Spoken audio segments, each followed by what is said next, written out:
Good morning, everyone. I'd like to welcome you to part one of today's End of the Civil War book fair in the McGowan Theater, located in the National Archives building in Washington, D.C. I'm Doug Swanson, Visitor Services Manager for the National Archives Museum and producer for the Noontime Lecture Series. Over the course of the day, we'll have three authors discuss various topics dealing with the end of the Civil War. There will be a 30-minute intermission between speakers so that you may be able to go out into the theater lobby, purchase the author's book, and have him sign it.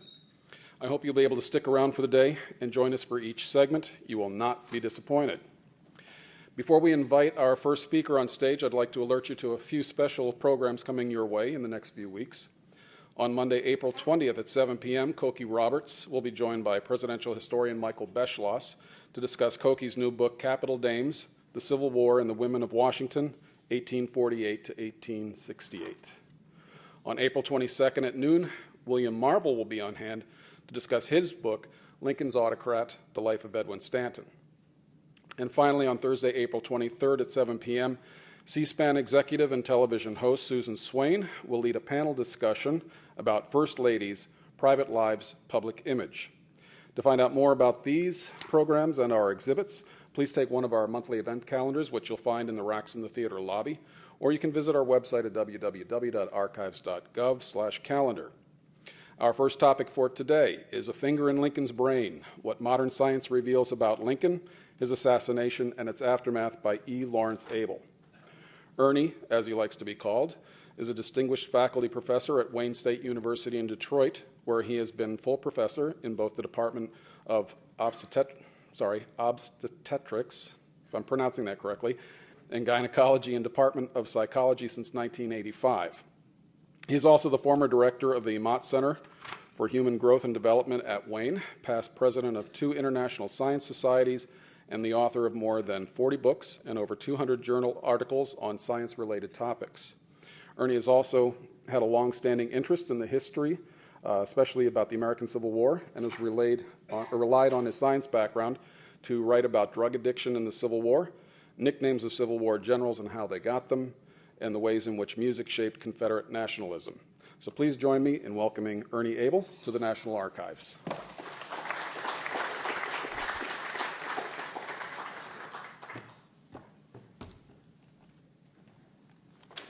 Well, good morning. I'd like to first thank the people here at the Archives for putting on this program today, and a special thanks to Doug Swanson for facilitating my appearance here, and also like to thank the McGowan Foundation for underwriting the program. It's a very nice day here in Washington. It's sunny outside. The magnolias are in bloom. Just seen the cherry blossoms. And all these people here are in the audience here today. And I can only attribute it to something that you all share with me, and that is a passion for things Lincoln. And as Doug said, I come from a medical school background, and so do we like to think in terms of medical disorders, if you will. And so the fact that we're all here and we're all sharing this particular interest, and it's a consuming interest. It's something like almost an addiction. The more you have it, the more you want it. It's also a contagious type of disorder. Lots of people have it. Look at all the people here. If you go down on at Ford's Theater, you'll see people lined up half hour after half hour. A lot of people have this particular, I'm being told to stay over here. I like to wander, but okay. So a lot of people have this, I sort of want of a better term, I call this Lincolnitis. So we all share this particular passion for all things Lincoln. And just to give you an example of how deep, how widespread this is just an example of some of the covers of the more than 15,000 books that have been written about Lincoln. And if you have the time and you go wander by Ford's Theater and go across the street to the Education Center, you'll see this tower of books all about Lincoln, various aspects of Lincoln's life, reaching 34 feet high, 8.5 feet across. When I first saw this a couple of years ago, my first inclination, I looked at these books, and they were books that I'd always wanted to read, and I saw one. I was just about to go and grab one, and then the little man at the back of my head said, "You better not do that because something's going to come all the way down." Later on that night, just before the twilight hours before sleep, I had this image of myself in the tabloid saying that pulling the book out, and the book's tumbling down in the tabloid. Headline is, Lincoln throws the book at absent-minded professor. And he puts him in the hospital suffering from heavy learning. Well, it's been said that because there's so many books about Lincoln, you could probably publish and get people to read any book on Lincoln at all, even so far as Lincoln's Doctor's Dog. Well, there are books about Lincoln's doctor, an older book by Dr. Schultz. It's far-fetched to think that anybody would write a book about Lincoln's doctor's dog, right? 2 books have been written about Lincoln's doctor's dog. Well, just to have a plug of my own book came out in early January of this year, and I'm not going to be able to talk about all the things in there, but I'm going to sort of focus on things. But what I want to do in terms of focus is just to give you this challenge that was given to writers about 20, 30 years ago, famous writers in America. They were challenged to write a story in 6 words. And many of the famous writers whose names escape me right now, if you get to a certain age and you're a male, and that memory for names is the second thing to go. Writing a story in 6 words. What was the challenge? The winner of this was Ernest Hemingway, and this is his story. Then he writes a 6-word study for sale. How do we do the pointer there? It's at the top, Ernie. At the top? There we are. Thank you. So this is a story that Hemingway writes. For sale, baby shoes, never used. Now, there's a whole story right there. And now you can use your own imagination to elaborate that. Who are the parents of this baby? Where do they live? Is this their firstborn? What kind of name did they have for the baby? What happened to the baby? Why didn't, he was able to, or she able to write, wear those shoes? Well, if I asked you to do something similar for Civil War, the Assassination, and I sampled everybody here, and then I sampled people on the internet, I think I might come up with something close to what I have on here in 6 words. Disgruntled actor, disgruntled, Freudian slip, shoots Lincoln and alters history. Now, we all know who the disgruntled actor is. It's John Wilkes Booth. But why is he disgruntled? Some people argue he was insane. Some people, part of a conspiracy. Some people, he's just so angry at Lincoln. In the book, I argue that I don't accept the conspiracy theory, but possibly the anger or the insanity or whatever. And I build on that, and I argue that in addition to those particular personality problems that he had, Booth also suffered from syphilis. And I go through a number of pages and I look at all the different characteristics that Booth had and look through all the history of syphilis and show that the diagnosis pertains to him and with pretty good confidence. I'm not saying that Booth shot Lincoln because he had syphilis, okay? Don't get me wrong. I'm saying that this was something that tipped him over the edge. He already was, ready to do something violent, and this is now. There are a lot of people who hated Lincoln. Booth isn't the only one. There are people who would have liked to kill Lincoln, but Booth is the guy who does it. So even though there are a lot of people, and thousands of people probably who wanted to do something to Lincoln, Booth is the guy who does it, and I'm saying one of the reasons that precipitated him was that he suffered from this particular disorder. Actor, Booth comes from a very famous acting family. His father, Junius Bruce Booth, was one of the foremost Shakespearean actors of his day. His brother, Edwin Booth, is also a famous Shakespearean actor. And in fact, talking about sexually transmitted diseases, Edwin Booth had gonorrhea. So this is nothing new that many of the actors and people of those days didn't have sexually transmitted diseases. Shoots Lincoln. I'm going to talk about the shooting part of it in a moment, but just in terms of what happened afterwards. Lincoln is shot. First doctor that comes into the booth, into the presidential box to help him, it's Charles Leal. He's only had his degree for 6 weeks.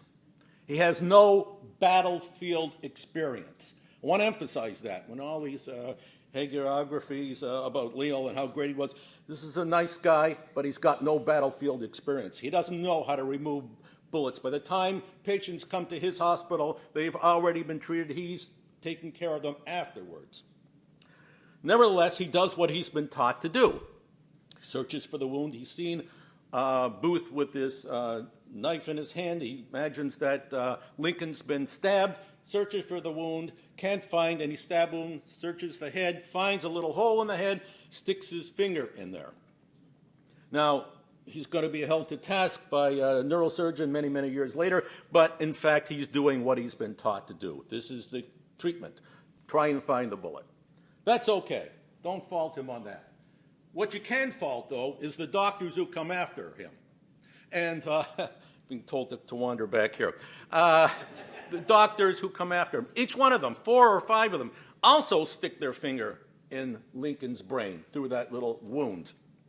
You can excuse Leal for doing that, but what's the point of these other doctors? What do they think? They got a better finger than Leal? It's almost like today, if you go to a doctor, you're going to get a lot of blood tests. You go to another doctor, he's going to give you the same blood tests because he doesn't believe what the other doctor's results were. Well, these other doctors don't believe that Leal's finger is any good. They want to do their own finger. So they all stick their finger in it. And yeah, you might fault, you can't fault Leal for doing this, but you could sort of fault all these other doctors for exacerbating the injury that occurred. And besides the fingers, they also stick probes in and fiddle around in the brain and move bones and stuff like that. If Lincoln ever had a chance of surviving, which probably didn't, they doomed him. There was no chance after they got through with him. Nothing to do with the disease, by the way, having to do with exacerbating the wound. Well, after Lincoln dies, they bring him to the White House and do an autopsy, and they remove Lincoln's brain, look for the wound. But you know, nobody's ever thought, what happened to the brain after? Did they put it back in the body? Did they throw it in the trash can? Nobody ever said what they did to that brain. So we don't really know. We assume maybe they put it back and the undertaker sewed it in. Could be. If you remember the scene in The Godfather, I'm sure nearly everybody here has probably seen The Godfather. There's a scene in which Sonny Corleone gets shot up. He's wounded, 100 shots, and his body is really fragmented. The Godfather goes to the undertaker, who owes him a favor, and he says, I want you to dress the body up for his mother. I want him to look good. Okay, so it's going to be presented. Well, when it comes time for Lincoln to go on display, Secretary Stanton says, no, just the opposite. I don't want him dressed up. I want him to show the discoloration of the wound. And what he wants to do is he wants to increase the horror of the thousands of millions of people who are going to be looking at that body, because he wants to, as part of the radical republicanism, to be able to pursue these harsh punitive policies that they want to instrument, and by getting public opinion on their side, this is one of the ways of doing it. Well, just another part of the story, Lincoln goes on this 16,000-mile journey towards Springfield, and he's not buried permanently until many, many years later. In fact, they remove his remains 17 times before he's finally buried. And one of the interesting and ironic things is that before Booth actually planned to kill Lincoln, he planned to kidnap him and hold him for ransom. Before Lincoln is permanently buried, a number of counterfeiters want to do the same thing. They want to steal Lincoln's body and hold it for ransom so that they can redeem him for what? To release their engraver, their counterfeiters. The engraver's been arrested. They think that they're going to, I keep moving over here. They think that by holding Lincoln's body for ransom, they'll be able to barter him for the release of their engraver, and so that they will be able to release him, start printing counterfeit notes. So another part of the irony about that. Now the final thing about altering history. What would happen if Lincoln hadn't been killed? Okay, would things have been different? Would construction policies been much more lenient? Would we have different kind of race relations than we had? What was the effect of the assassination? As I said, have harsh implementation of policies. You can write all kinds of stories about that aspect too.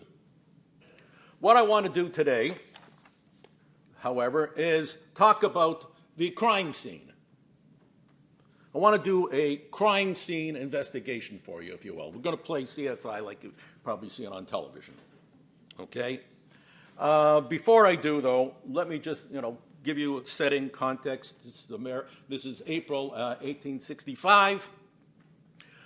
It's 4 years into a bloody conflict, the most bloody conflict that America has ever witnessed. Approximately 2.5% of the population, 750,000 men died. That's about 2.5% of the population. In today's numbers of population, it would be about 8 million men who get killed in the war, okay, on both sides. That's not including the people who are wounded, property damage, the rapes that went on. A tremendous, tremendous bloodbath. Well, comes April 9th, 1865, the war is finally coming to a close. General Lee surrenders the Army of Northern Virginia. For all intents and purposes, the war is over. There's still pockets of resistance in North Carolina and Alabama and out west, but by and large, the war is over. People are in a mood to celebrate. Guns are being fired. People are singing, all kinds of illuminations. The North, and when I say celebration, I'm talking mainly about the North, of course. People haven't smiled for 4 years. Now they can smile again. They're going to have dances, singing, like I said. And over in the White House, Mary is in a happy mood, and Lincoln's in a happy mood also. And they're in a mood to celebrate. Mary's received an invitation the day before from Grover's Theater, the National Theater, to come to the theater. But she's heard that Laura Keene is at Ford's Theater. Laura Keene, very famous actress. This is going to be her last night at Ford's Theater, An American Cousin. It's a comedy, lighthearted. Turns to Lincoln, says, Mr. Lincoln, or should say father. She calls him father. He calls her mother. Would you rather go? I'd rather go to Ford's Theater. Is that okay? I can assure you his answer is not whatever. He says yes. Okay. So Mary sends a message to Harry Ford over at Ford's Theater saying, please reserve the presidential box for us. And by the way, I've also invited General Grant and his wife, and they're going to be coming. Well, Harry Ford's ecstatic. This is Good Friday. Terrible night for the theater. Doesn't expect many people to be there. But now, with Grant and Lincoln both going to be in attendance, he's expecting a big turnout. So he's ecstatic. Tells his people, remove the barrier between the boxes 7 and 8, the presidential box and the one beside it, to make a big box. And he sends this message out to the newspapers to advertise it, so everybody knows that Grant is going to be there with Lincoln. And please notice, Grant's name comes first. People have seen Lincoln every day. Hardly anybody has seen Grant. So people are very, very curious. He's going to be the big draw. Okay, so they've got this going. They're expecting Grant to be there. Comes the day of the show, Grant backs out. In the afternoon, he says, I'm sorry, I didn't realize we made other plans. Well, the reason we made other plans is because Julia Grant can't stand to be with Mary. A lot of people can't stand to be with Mary. She's a difficult person to be with sometimes. And so she says, under no circumstance am I going, make up some excuse. He does. We've got to go see our daughter on Easter Sunday. So they're not going to be there. Well, Lincoln asked a number of other people if they want to come to the theater with them, and they all turn him down. At the last minute, Mary invites Clara Harris, a young lady that she's befriended and on good terms with her, and her fiancé, Major Henry Rathbone. Would you like to come? And at the last minute, they say, yeah, we'll be happy to come. They pick them up on the way from the White House. They go to Harris's house. Ira Harris is the senator, father of Clara. Pick them up. They come, and they arrive around 9 o'clock to Ford's Theater. If you've been to Ford's Theater, you'll recognize this staircase. Come out, you come up this winding staircase, and it leads you to the second floor, or what's called the dress circle. And this is just a picture of the interior. Lincoln thinks he's going to walk into the presidential box, which is right over here, without anybody noticing him. Well, it's impossible. The man is 6'4", towers above everybody, wears that iconic stovepipe hat. He's dressed in black. Somebody is going to see him. They do. They start clapping. Everybody turns. Where's the clapping coming from? They see him. They start clapping. It's the cue for the orchestra to break into hail to the chief. Lincoln acknowledges them. Thank you, thank you. And then they continue on to this area here. And they come to this area here, which is called a passageway into the presidential box. The hallway, vestibule, sometimes called. It's about 10 feet long, 4 feet wide. There is a door to it, which is not, the latch on it is broken. Booth is going to take advantage of that later on. This is the door over here to box 7. There's usually a lock on both of these doors. Not for security. It's for privacy, because Lincoln's not the only one who ever uses this box. The other people who come there don't need security, but they need privacy, because sometimes people burst in on them. So there's locks on the door to keep people out. The door, this lock is working. You can't get in here. This one isn't. And so Lincoln and his party are going to go through this particular door, the door to box 8. And this is what the interior looks like. This is where Lincoln is going to sit in this rocking chair. This is a facsimile. The original is down in Detroit at the Ford Museum down there. Mary's going to sit beside him over here. Clara Harris is going to sit over here, and Major Rathbone's going to sit over here. You really can't see, and I'll show you a schematic of it, but this is not aligned with a wall like here. The wall goes over here. It's angled. In order for Rathbone to see the stage, he has to sit right over here in the corner. And he can't see the stage looking like that. He has to pivot. So he's pivot, and his back is to the door that leads to the box 8. So the door to box 8 is right behind him. This just shows you another way of looking at it. Lincoln's over here, Mary's here, Clara Harris is here, and Rathbone, I took the picture from the other one that I showed you. I'm not good enough with Photoshop, so I couldn't put him over here, but he's sitting over here. So you get the general orientation of where everybody's sitting. And this is just a schematic, just to show you again. So here's the vestibule. The door over here is locked. This is the door to box 8, which is open. They go through here. President sits over here. Mrs. Lincoln's over here. Clara Harris is here. And because of this sofa angled over here, Rathbone is sitting over there. So you sort of get the orientation there. Well, play goes on, and Mary's getting a little close to Lincoln, and she says, "What's Clara Harris going to say about me holding on to you like this?" And Lincoln says, "She won't think anything about it." And these are Lincoln's last words. Okay? Right about now, a little bit after his last words, Booth enters the vestibule. He's been up there earlier that day. He has cut a notch into the door to the vestibule, where that lock usually is, and he's cut a notch, and he's brought a bar with him so he can bar the entry to the box. He doesn't want anybody coming in there once he's in there. Earlier that day, he has bored a little hole through here.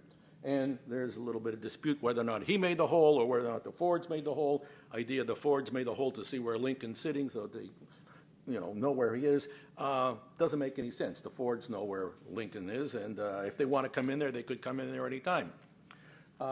Booth's belongings, when his room is searched later on, there's a gimlet in there, and it's the same size of making the hole.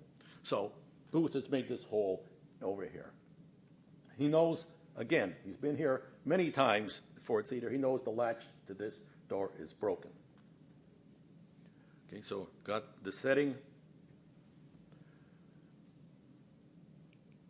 Okay. Now, Booth has been in this play, Our American Cousin, at least 12 times that we know about.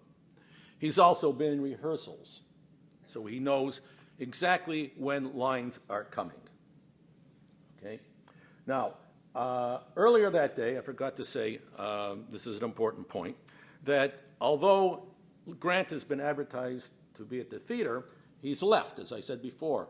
And Booth has actually seen him leaving. He's been on his horse, and as Grant is going towards the railway station, somebody says, "Isn't that Grant?" And Booth happens to be on his horse, and he dashes alongside the carriage. He looks in, and there's Grant. He knows Grant is not going to be there.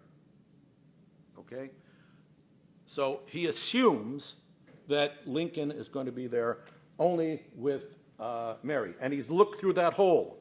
And that's a very narrow hole. It doesn't show you what's on the side. It just shows you in front. He's seen Lincoln looking through the hole. He knows where Lincoln's sitting. He knows where Mary's sitting. He doesn't know there's somebody else in the booth. Very important. Now, as I said, he's been in this play for many times. He knows all the lines. He knows, perfect timing, when to coincide his shot with the big laugh line, the big punch line of this play. He wants to do that to cover up the shot, so nobody will hear it. He can have time to make his escape. So he's going to time his shot. And on stage, Mrs. Murchison, having learned that character Asa Trenchard, an American, is a fraud, scolds him, not knowing the manners of good society, and she storms off the stage. And Asa Trenchard says, "Don't know the manners of good society," and then says this line, and everybody, whoever makes this presentation, points out that nobody knows why this is such a laugh line. But apparently it is. It's a big punchline of the play, and everybody, if you were here in the 19th century, 1865, you'd all burst out laughing because this would make you go crazy. So Booth is timed the shot right at that big, 1,700 people in the audience. It's going to drown out the shot. What happens? Everybody hears the shot. He's timed it, but they hear the shot in the orchestra level down below. They hear it on the same level as where Lincoln is sitting. They hear the shot at the back of the stage. They hear it in the lobby. Everybody heard the shot. Why is his timing off? This is an actor, as I say, he's been in this play at least 12 times. He knows all the lines. He knows when the big laugh comes. He's an actor. Timing is everything. This is what he makes his profession on. He has to have exact timing. He's timed himself. He's come back and forth into the theater. He's waiting for that exact moment. He enters through the door. And what happens? He's not expecting anybody to be there. And he sees this guy with his back turned. What would you do if you were Booth at this particular moment? You're not prepared for anybody to be there. You're going to go shoot Lincoln, and you see somebody there. Well, your next thought is there anybody else here? They're going to stop me. And he misses the cue. And that's why you hear the shot. Because there's a pause for him to momentarily be distracted. Then he takes his shot. Takes the shot. At that moment, as soon as Rathbone hears it, turns around, sees him, charges. Booth has got a knife in his hand. He slashes. Rathbone's arm is cut. What would you do if it were you? You'd back off. Gives him a second, gives Booth the amount of time he needs to get to the railing. He's just about to jump over that railing. He's done this kind of It's about a 12-foot high. If you've been to Ford Theater, it's about 12 feet high. He's done this before. He's a very athletic kind of guy. He knows how to make these big, long leaps without injuring himself. But out of the corner of his eye, he sees Rathbone coming at him. This throws his timing off, his balance off. He catches his spur in the flag, and he lands awkwardly on the stage. And he breaks the fibula, the lower bone, the small bone in the lower leg. There's a little bit of disagreement whether or not he broke it there or a horse broke it later on. I'm thinking, for all the evidence that's available, that he broke it on the stage. I talked to an orthopedic surgeon whether or not you could, and he's also said to have run off the stage. I asked an orthopedic surgeon that I know whether or not this is possible, and he points out that, yeah, a lot of people can in fact do this, but even more so with Booth, because he was wearing these tight boots, and they acted like a cast. It held his leg in. And plus, he's got all this adrenaline rushing through him. So he rushes off the stage. Okay, and here he is. He lands here, and he shouts, "Sic semper tyrannis," thus always a tyrant, runs off the stage, gets through the back door, and he's off through Baptist Alley. Okay, that's the stage. Okay, now let's do a little bit, play crime scene investigators. We're all going to be criminalists here. 3 questions you want to ask yourself if you're in this kind of business. Where was Booth standing when he shot Lincoln? What was Lincoln doing? And a very important piece of evidence, what's the nature of the wound? And this is going to be critical. Okay. If you're a scientist, you follow the ABCs. Assume nothing. Believe nothing. Check all the facts.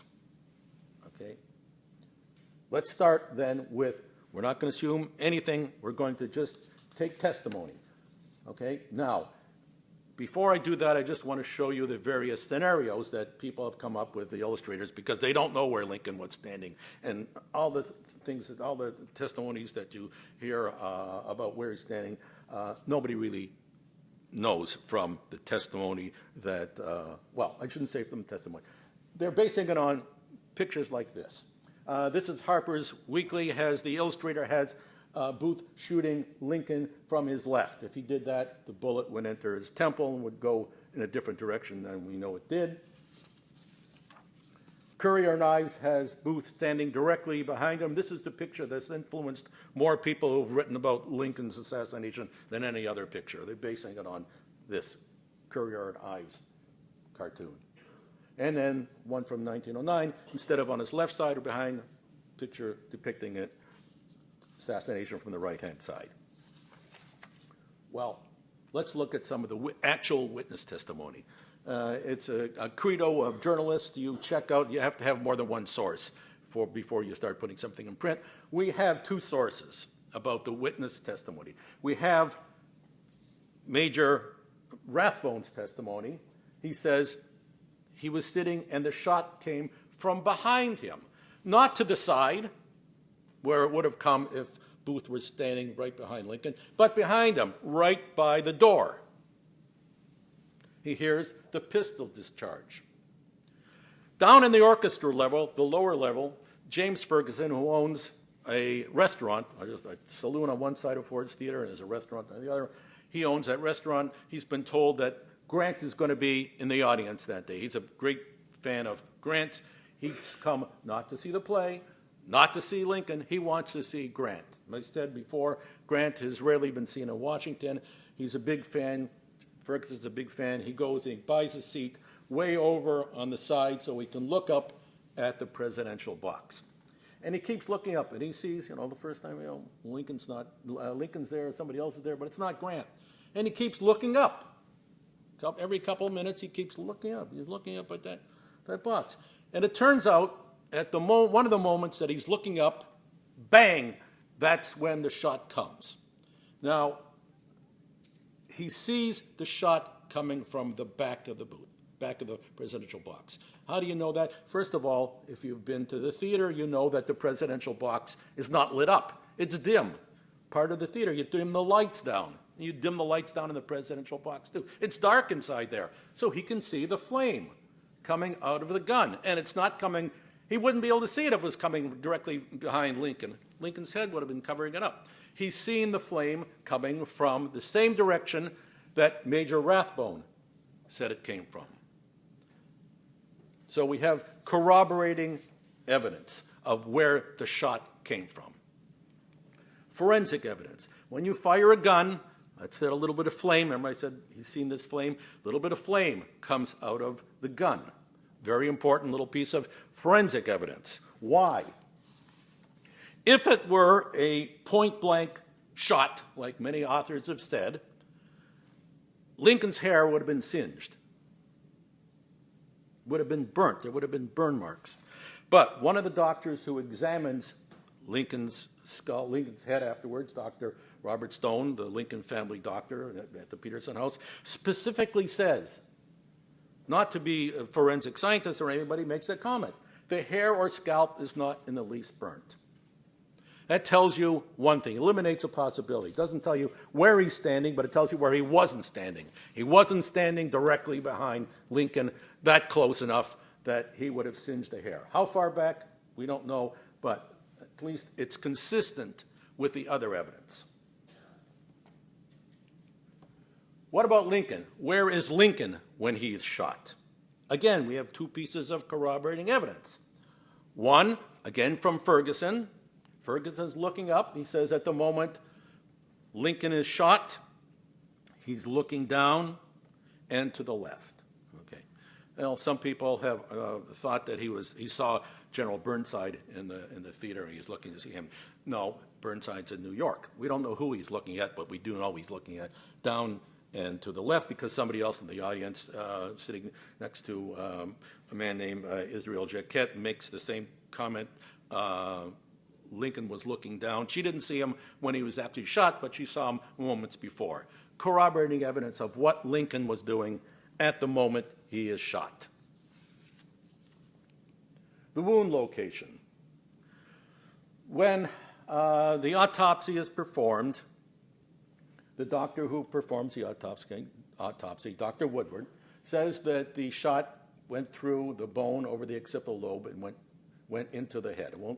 We don't know the direction yet. We'll get to that in a moment. It doesn't go through the cerebellum. This is a part of the brain that controls balance. It doesn't go through the brainstem. If it had gone through the brainstem, Lincoln would have died instantly. This is the part of the brain that controls breathing and heart rate and blood pressure. Had it gone through here, it would have been instantaneous death. No, the bullet goes through this part of the brain here and to the left. Okay? So if you divide the brain halfway here, it's going to come right over here. Now, the next piece of very important evidence. This is crucial. The nature of the wound. Two doctors, actually three, Dr. Taft, I don't have him up here, all noticed or all state that the wound, the entry wound, is smooth and circular. And one of the other doctors, the doctor I mentioned, Dr. Leal, who when he passes his finger into the wound, he makes a point, perfectly smooth opening. Very critical for the next part of the argument. Okay, so let's summarize the evidence thus far. Shot came from the back of the box. Lincoln's looking down and to his left, and there's a round entry wound. Little science now. Several years ago in the 1990s, Dr. John Latimer, a very famous collector of Lincoln, all things Lincoln, and his collaborator Andrew Laidlaw, performed a number of experiments to try and duplicate the shot. And what Latimer did, or had Laidlaw do, Latimer got some skulls from the morgue, or the equivalent of it at the hospital, human skulls, and he positioned them in various ways so that Laidlaw, when he's shooting at these skulls, is going to be in different angles, whether or not straight forward or to the left. And he's doing this for an altogether different reason that what I'm going to tell you about, and I'll talk about that later on if you want. But what he wants to do, he wants to duplicate the shot. And what he says is the only way you can get a round, smooth shot, opening wound, is if you directly have your gun in the same direction as which the head is pointing. They're parallel. He knows that Lincoln, he's read all the evidence too, he knows that Lincoln wasn't sitting like this when he was shot. He knows he was sitting like this. And he's made the assumption, as many people have, that Booth was directly behind Lincoln when he shot him. And he said, because of that, all these other doctors who were right there, hours after examining Lincoln, are all wrong. It couldn't have been a round entry wound, because when I did these, try to duplicate this, we get these sharp edges. Can't have a round wound. Standing behind him, well, as I said, he makes an assumption. He assumed something. And what did he assume? He assumed that Booth was standing directly behind Lincoln.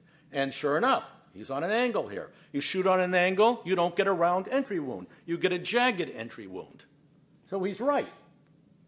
You wouldn't do that. But how does he know where Lincoln was standing? He didn't read the other corroborating evidence. I should say Booth standing. Booth is standing, remember, at the back of the presidential box by door 8. And here we have the angle. Now you can get a round entry wound because the gun and the head are parallel. Okay, conclusions. The shot came from the back of the presidential box, from Lincoln's right, not behind him. The shot enters straight on, not on an angle. Enters straight on because this is the shot angle. This is the only way you can get a round entry wound. You can't get a round entry wound in any other way. Now, at the autopsy, there is an argument among doctors. There's always an argument among, you put two doctors together, you get three opinions. Two of the doctors who actually do the autopsy, Dr. Woodward and Dr. Curtis, both say that the bullet went directly forward. Two of the other doctors, Dr. Taft and Surgeon General Barnes, say, no, it went obliquely. The bullet went obliquely on an angle. Who's right? Well, from what I told you, if it were an oblique shot, there wouldn't be a round entry wound, would there? Have to be jagged. One piece of evidence. The second thing is, even if Booth were shooting from back of the presidential box and Lincoln's head was turned so that the wound would go this way, what's Lincoln going to be looking at? He's going to be looking at the wall. He's not going to be looking at anybody. And what's he going to be looking at the wall for? No point at all. So he's looking down, and so the entry wound is a round entry wound. Lincoln is shot from the back of the booth, and from the back of the box by Booth. So this is how the count for the entry wound. So this is a little bit of forensics. Let's go now to some ballistics. Well, we know what kind of gun Lincoln shot. It's either a 45 or a 44 caliber. A little bit disagreement among people who have examined the gun. It shoots a smaller ball, one very mini caliber balls that's going to fit into the muzzle. It's a single shot muzzle loading gun. And in order to take up the space, you put a little patch in it. What we know the gun, we know the bullet. What we don't know is how much powder is in the gun. These guns often come with a little measuring device that allows you to measure exactly how much powder is. There is no such device. Booth doesn't have it when his belongings are searched. He has to estimate. Okay? So he's going to put an estimated amount of powder in the particular gun. We don't know how much. And people who use these kind of guns on a regular basis fire them regularly. At least if you're a gambler, who most people who use these kind of guns are people who sometimes are challenged and have to protect themselves. They carry this gun in their pocket. Gamblers often carry them in their pocket. Their life depends on it. They're challenged all the time. You're cheating, whatever. They got to be able to use that gun, and they got to have it being reliable. They can't have it misfire. In order to make it not to ensure that it doesn't misfire, they fire the gun every day. Dry out any residual moisture that's in there so that it will ignite and it will shoot.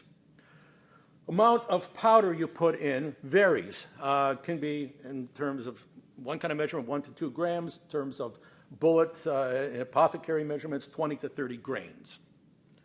Okay, so how much powder does Booth put in there? Again, Laidlaw does this experiment. Before Dr. Latimer had even fired the gun, Laidlaw determines how much powder you have to load that gun with. He puts let's say, for want of I don't know exactly how much, I don't remember, but let's say he puts 20 grains of powder into the gun, loads it, pushes the bullet into the muzzle, fires from a distance of 6 inches, because that's what everybody assumes, it's a point-blank shot. He fires from a distance of 6 inches. Is that 6 inches? That's how far away he is when he fires. Can't miss, can you? Okay, fires from 6 inches, and he misses from 6 inches away. How's that possible? What would cause him to miss at that particular distance? Think about it, 6 inches away. The answer is the recoil. Watch. Notice how hot that recoil. Shoots that gun, you could be shooting at your particular target, but because of that recoil and because of the short barrel, the recoil causes the gun to shoot upwards. And so that's why Laidlaw misses. So Laidlaw has this experience. He's missed with that shot 6 inches away. What he does, he's going to do it over again. And he loads the gun, and this time he's prepared for that recoil. Same amount, puts the bullet in, 6 inches away, fires, and he hits the target this time. Whoa, great. What happens, though? He's hit the target, but the bullet hasn't got enough velocity to penetrate the skull. He's loaded the gun, he's fired it, the bullets hit the target, but it didn't penetrate.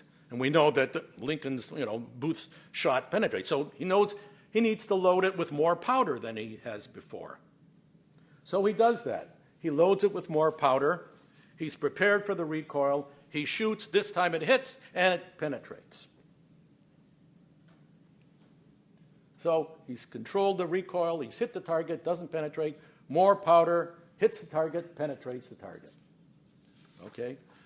So just since the bullet penetrates, has to be a large load of powder, right? Large load of powder means a large recoil. Get to this important point now in a moment. Second point about a Derringer. A terribly inaccurate gun. It's got to be really close. You just saw what 6 inches away. You can miss. Gun is not a gun that's known for target practicing. Let's see if we can get this. Okay. So just an example. I'm going to try a 5-foot shot at this box here, see what kind of accuracy I get out of it. This is similar to the gun. Now he's capping. Watch. 5 feet away.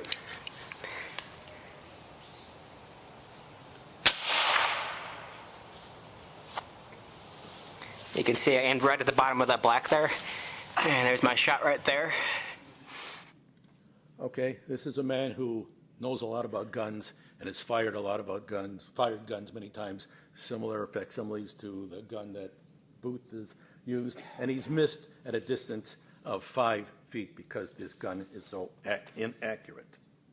How far was Booth standing when he fired? This guy was 5 feet away and missed the target, an experienced gunman. Misses the target. Here, again, is the schematic of the presidential box. So this is where Lincoln is standing.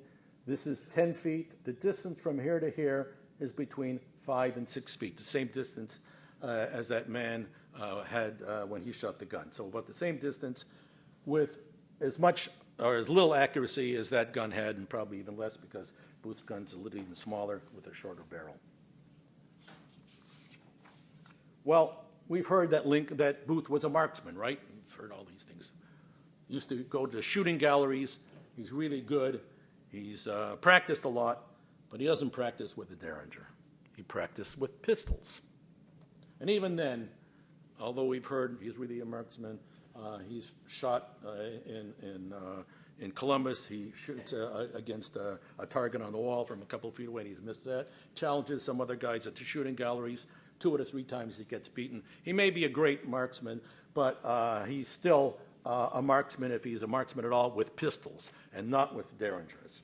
And without practicing, he's not prepared for that recoil, unless he shot that gun a lot of times. And there's only one instance in which he has been said to have used a Derringer.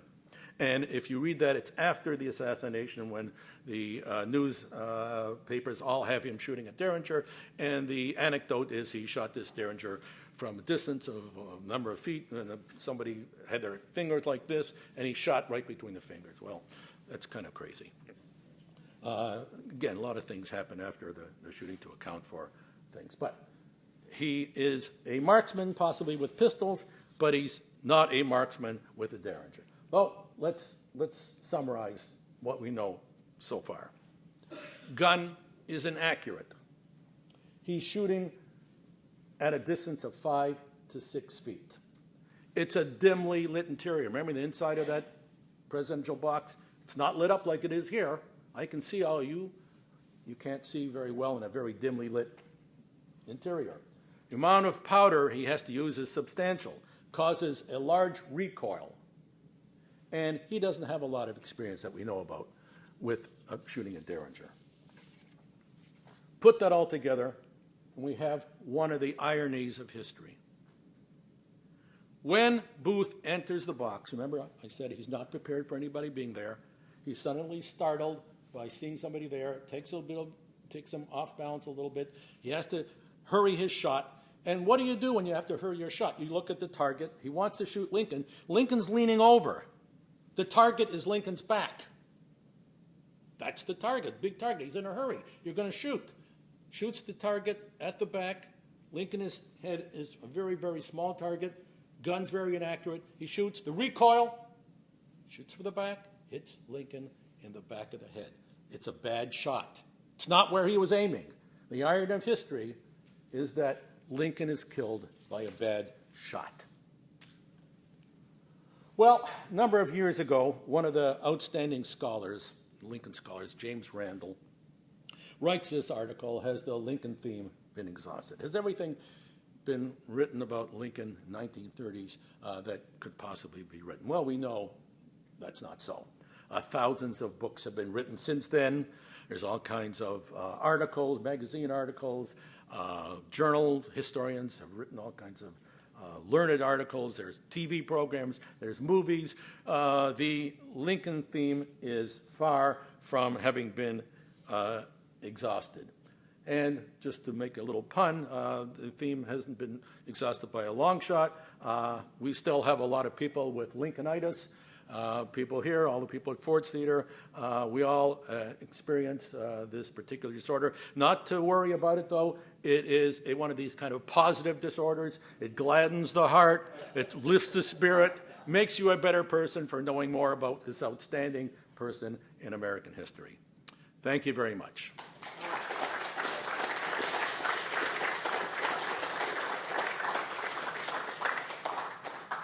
Do we have time for questions?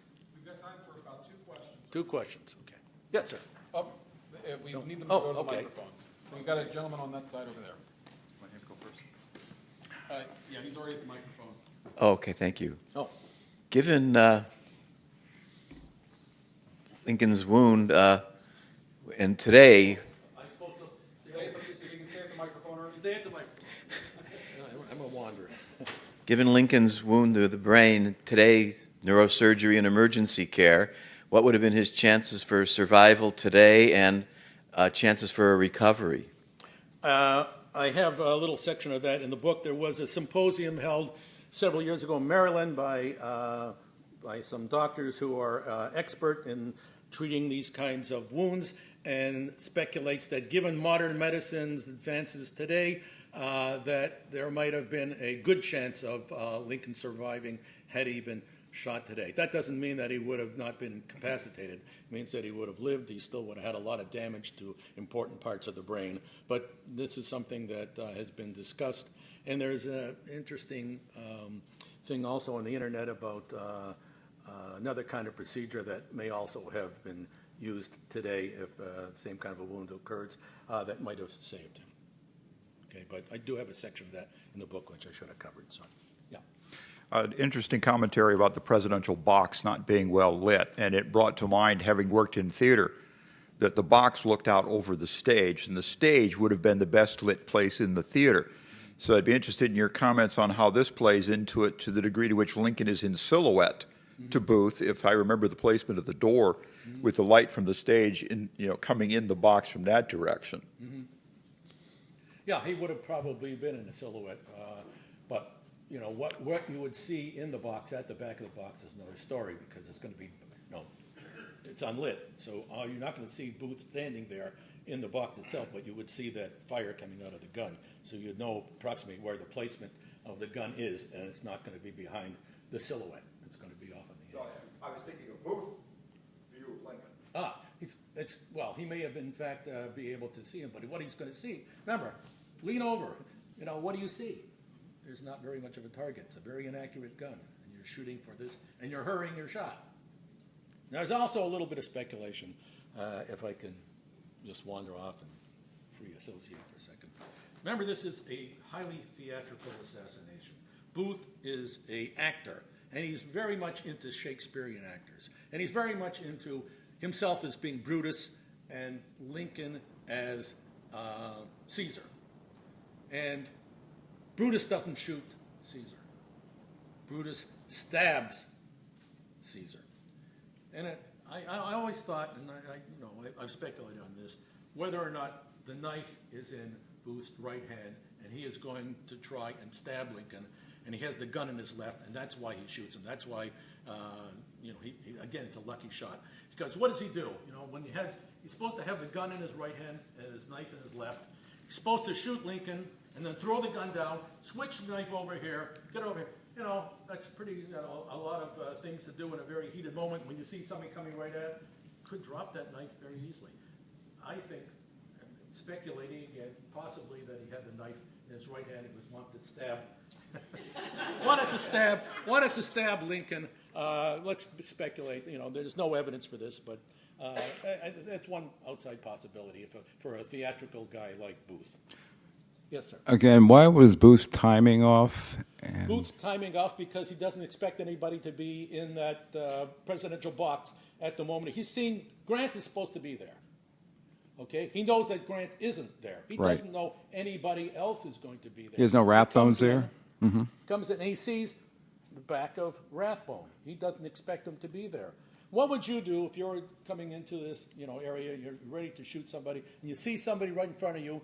You want to see if there's anybody else there because you got to make your getaway, okay? His timing is thrown off. Well, how about, you say he entered through door 8 rather than 7? 7 would be right in back of Lincoln. 7 is locked. Oh, it's locked. It's locked. Is there evidence of that? Yes. Yeah, that box is locked. That door is locked. The door, the lock on box 8 is broken because, remember I said it's a privacy issue, not a security? Somebody has gone through there and broken the lock, and they know it's broken. But they didn't fix it. So Booth's plan was to enter through door 7. Pardon? His plan was to enter through door 7, but it was locked. You didn't know that part. Booth knows it. Oh, he knew it. He was always planning to go through 8. Yeah, he's been there earlier that day. He's reconnoitered the area. So Okay. he knows where things are, what's locked, what isn't locked. Got you. So Thank you. yeah. Final question, Ernie? Yes, sir. She's over Dr. Dr. Abel.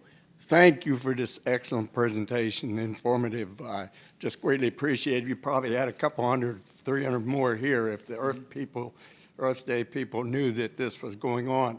I live in Prince George's County, 50-50 ribs and feds. So I wonder anybody know the makeup of the audience? Not that that would do it, but you would see why so many people are looking at Lincoln. Number two and last is, it's not surprising that a lot of doctors were there either during or after, but were some of those really just coming after to the house across the street where he was taken? Yeah, most of the doctors came afterwards. The doctors that were summoned were Dr. Barnes and Dr. Stone. Dr. Stone's a family doctor, no experience whatsoever with battlefield wounds. He's a family doctor. Barnes had been in the Mexican War, and he does have some experience with treating gunshot wounds. But this is kind of a gunshot wound that usually kills people outright. And so, you don't really have people experienced enough to treat them. And had they found the bullet, what's the alternative? What would you do if you, in fact, found the bullet? There's two things. One is what they did, remove the scab so you can drain it, because what's killing him, and I didn't go into that and go into the book, is there's a hernia of part of the brain, impacts on the midbrain, which causes the symptoms that Lincoln has, the breathing and the pulse and things of that sort. But the alternative is to trephine him. Make a hole in the brain and take out the swelling, drain the swelling and take out the bullet. None of these doctors has ever trephined anybody. It's, nobody really survives in this. They don't even have any trephining instruments. There was no point in doing what they were doing, but they do it anyways because, I got to do something. Okay. American medicine is very aggressive. If you go and compare American medicine with European medicine, and people who do the sociologists will tell you, American doctors are much more aggressive in their treatment of patients than our European doctors. The European doctor who is cited most often in terms of gunshot wounds and has the most experience, Dr. Larry, Napoleon surgeon, specifically says, don't do anything if a guy's shot in the head. He's seen a lot of doctors do that, and a lot of doctors have killed their patients when they did it. So the European doctor is much more conservative. American doctor is much more aggressive. Something just a sociological observation.